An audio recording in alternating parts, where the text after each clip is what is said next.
is very good for medicinal purposes. Good morning everyone.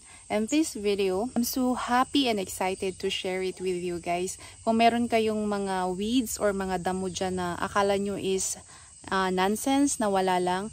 But first, i-recommend ko na i-search nyo muna siya, i-google nyo kung kapakipakinabang ba talaga ang mga weeds na ito. And now, I found na dito sa aming property, mayroon pala kaming napaka-useful na weeds na tumutubo lang everywhere. So before, hindi ko siya pinapansin because I don't know. I thought it's just weeds and it's nothing you can do. Just cut it and then throw it away.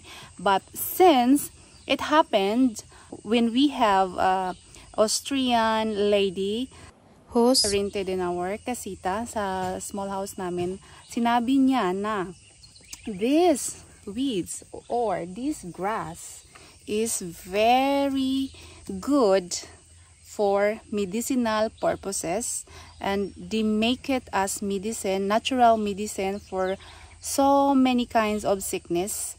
So ito siya. They called it broadleaf plantain or Plantago Mejor or Major. I don't know how to pronounce it, but that's I've heard. And some people are using this for cure some sickness. Ayan.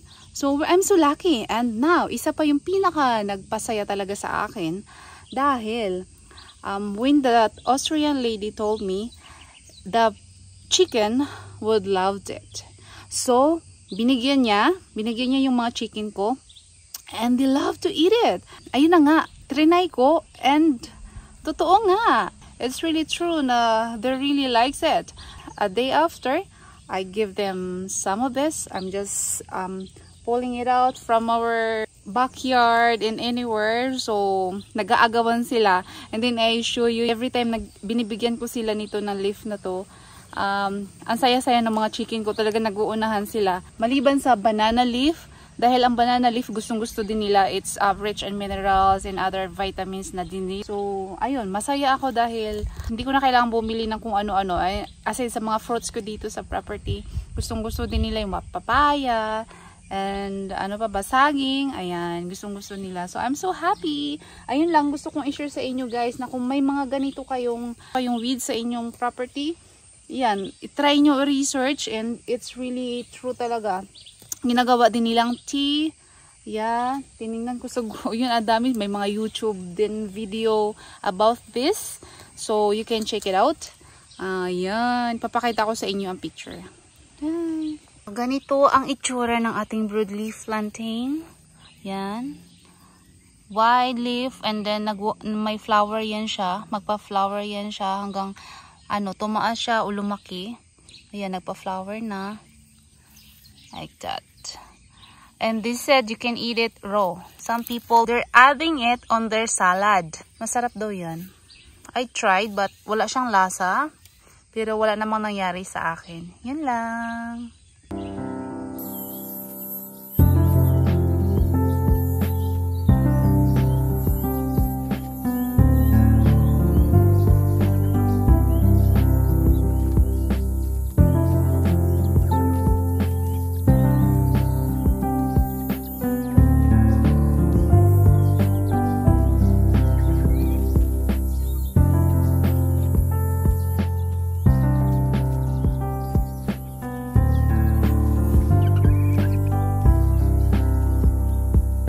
So yun lang guys ang gusto kong i-share. Nandito ako ngayon. Nakaupo ako sa aming kasagingan. Thanks for watching. Sana nakatulong ng konti. See you on my next video. Bye!